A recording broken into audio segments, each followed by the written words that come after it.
is Diagnosis Glaucoma with your hosts, Dr. Mona Colleen and Dr. Harry Quigley.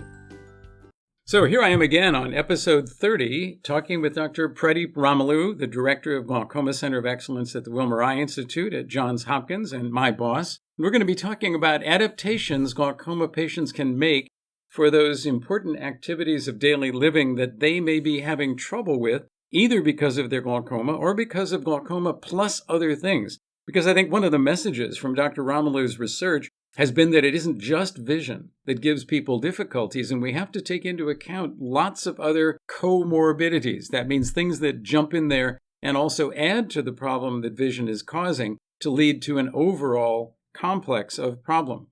Now, in our other session, we talked about driving, Dr. Ramulu, and I hear this all the time from patients whose families say, Grandma shouldn't still be driving. And Grandma usually says to me, I've been driving for 60 years and I've never had a problem. And I only drive to the store on roads that I know. And by the way, if I give up driving, I'll have to sell my house and move to assisted living. And all of those are real problems that we understand. They're things that we want to help people to deal with. So how can glaucoma patients and their families make sure that they're safe to drive? Dr. Ramulu, have you got any of the initial answers to that kind of a question? Well, Dr. Quigley, I think in episode 29, you made the very nice point that relying on family to help you make these decisions is very important. Your family is going to have your best interests at heart. And as you mentioned, if you have to stop driving, then other people need to pick up the slack, and it's not easy for them. So in the vast majority of cases, they're going to tell you what's best for you. Of course, there's other things that you need to consider as well. I think there's a few ways to deal with the whole driving problem and other problems as well. One is to say you're just not going to do it. If you're not going to do it, it's easier to make that decision over time. And so try and see that day coming before it suddenly arrives. So don't let somebody pull your license away. If you think that you're getting unsafe, and if you know you have advanced glaucoma, start transitioning your life to one where you don't have to drive. Figure out how to use other driving services. Try and move somewhere where you can walk to a lot of things. Try and learn how to use delivery services that may be able to get you things. Try and build your social network of family and friends so that the things that really require you to drive don't require you to drive as often or at all. If you are going to continue to drive, you want to be very aware of whether you're really safe enough or not. And you want to decide, first of all, am I safe enough to drive ever at all? Or am I only safe enough to drive in certain circumstances? What Grandma says is not totally wrong. There are some people who are in this intermediate zone that they can drive in a limited capacity and still be safe, but they don't want to be going on the highway to another state in a place they've never been before at 9 o'clock at night when it's dark outside and it's raining. So think about it. Sometimes it is very helpful to have a formal evaluation, somebody who's independent. In some states, this independent evaluation may need to actually report to the state what they find, which may affect your licensure. But I think if you're really unsure and you really want to do the right thing, getting somebody who can actually sit behind the wheel with you, a certified driving evaluator, and have them evaluate your driving and tell you whether you're safe can be very helpful in coming to a decision that you and others are comfortable with. We had an older family member who was driving and who didn't want to give it up. And we suggested that maybe one of the driving services, whichever was present in your local area, Uber or Lyft, even taxi cabs, might be something. And she said, well, no, that's going to be very expensive. So I sat down with her and we did the numbers on her insurance for her car, the gasoline and oil, the car maintenance, and the purchase price, taken into account over a 7 or 8 year period while she was driving the car. And it turned out she could take 2 or 3 trips a week on Uber, and it was cheaper than having her car. And she'd be safe and air-conditioned and sitting in the back listening to her iPad or whatever she was doing. So I'm afraid it didn't convince her, but at least I think that's something that people should consider. That might be a reasonable way to go. Now, are there assisting devices or even, how about self-driving cars? Have you had any patients who are actually using a self-driving car, Dr. Ramulu? I don't have any, and I don't know that it's legal where we live to have a fully self-driving car.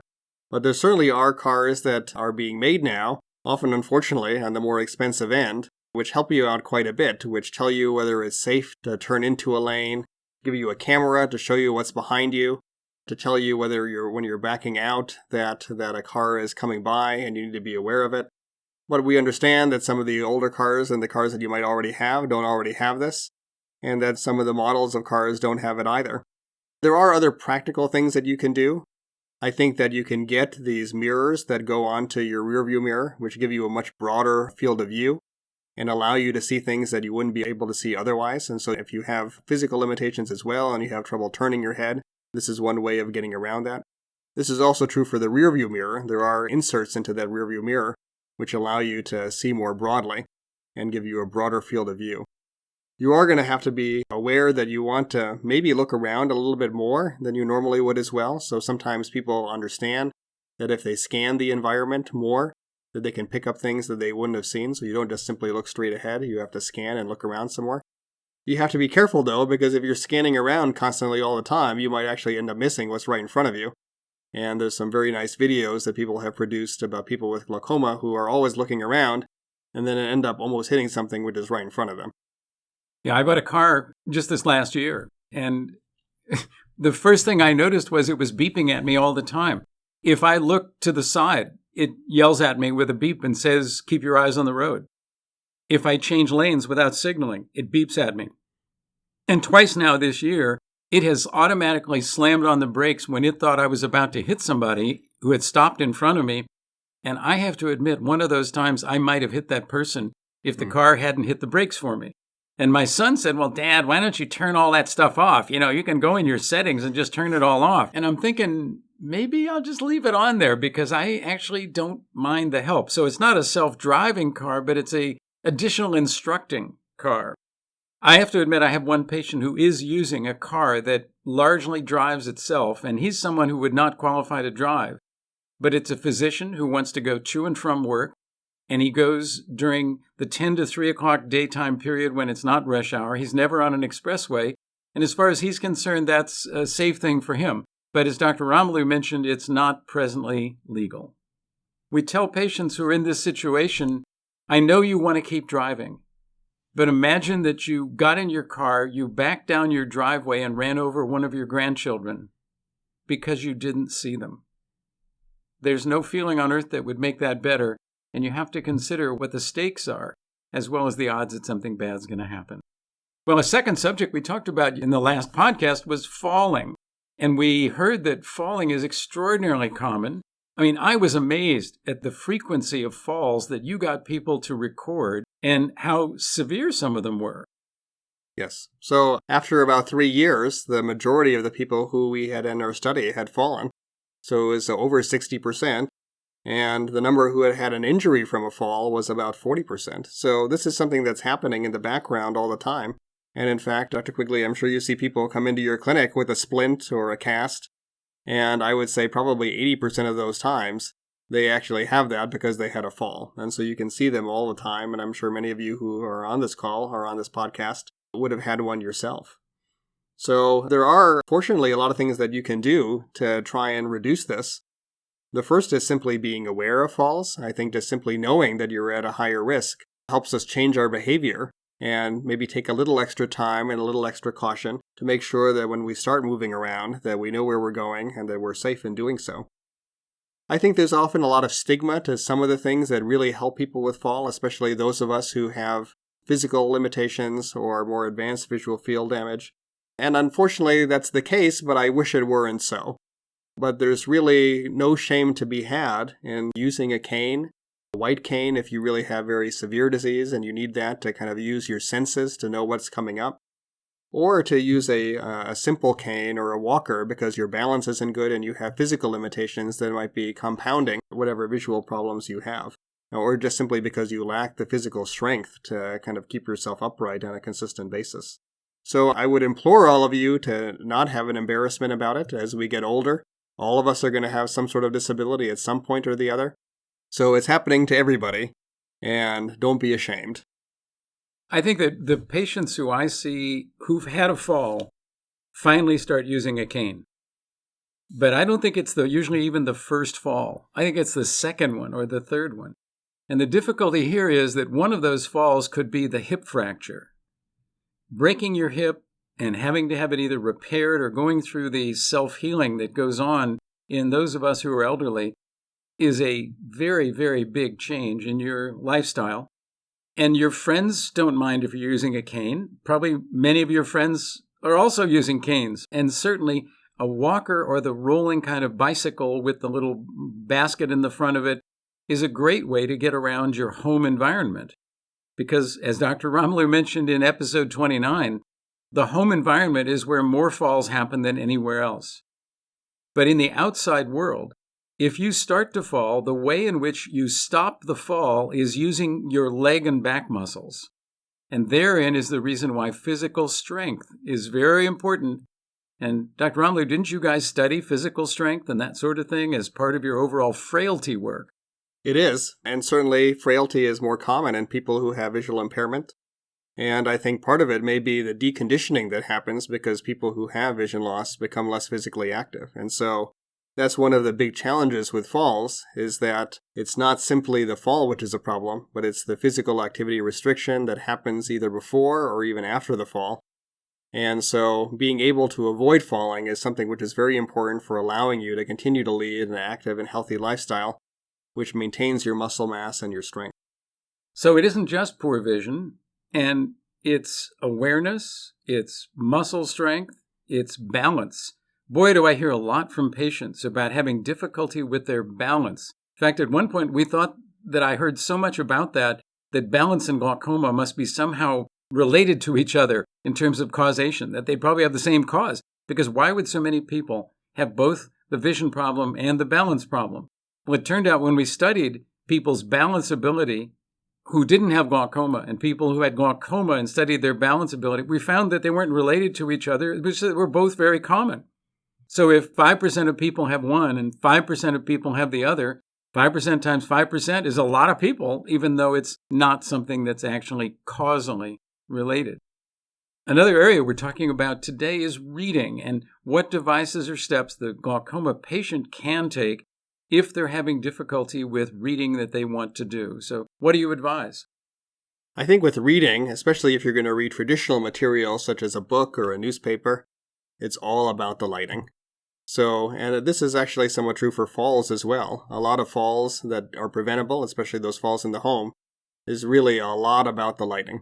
So you want to really have a light that's bright, that's coming from straight overhead, so it's not causing a glare in your eyes and blinding you because it's pointing right in your eyes. So it's coming from behind you or just over your head and focusing right on the material and really making it nice and well lit. And it's amazing how much easier it is to read for all of us when we have that proper lighting. Things really do stand out, and the contrast of that text really makes it a lot easier to see. So I would really encourage that, both for reading and for falling. I think that a lot of times when the lighting is poor, we don't see the step clearly, or we don't see that obstacle on the ground that we can trip over. And so we notice that a lot of falls happen in areas such as the bedroom or the bathroom, and I suspect that a lot of them happen when people have to go to the bathroom at night, or when they're moving around in the dark because they don't want to wake up their spouse, and they trip over something. So make sure your lighting is good. At night when you're by your bedside, have a flashlight. Be able to access the light bulbs from everywhere. And if you're reading, by all means, have a spotlight, a special type of light that goes right above your head that focuses right on the page. Now, beyond visual reading of standard books, we have a couple of things. We'll talk about maybe computer devices, but just auditorily listening to things, listening like podcasts, like you're doing today.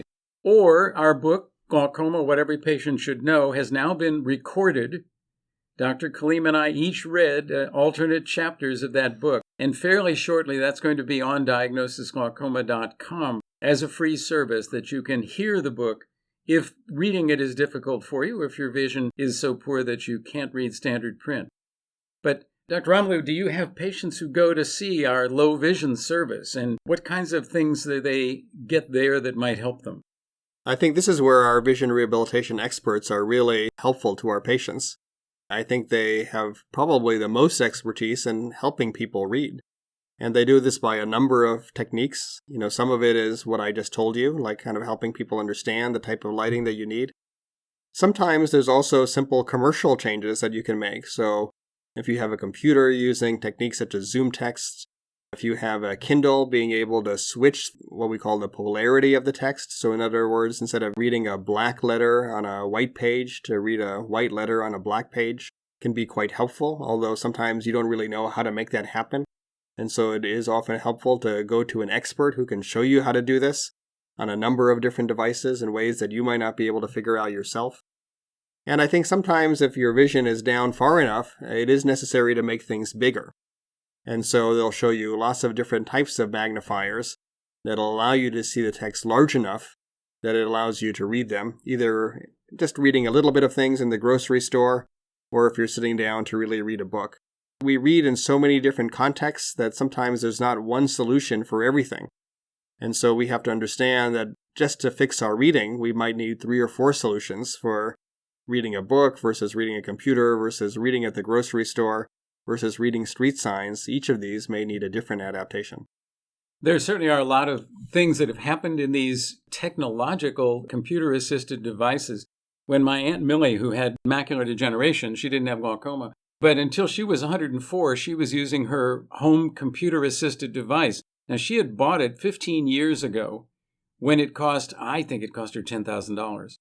Those devices are now down in the hundreds, and a simple camera that can be put on a large screen of a computer can do an awful lot to make something visible, to help you to see what you're doing, to sign your checks if you still do checks, or to help your family help you to move to doing all of this stuff that we do at the bank, for example, by doing it on an iPhone-like device or on an iPad.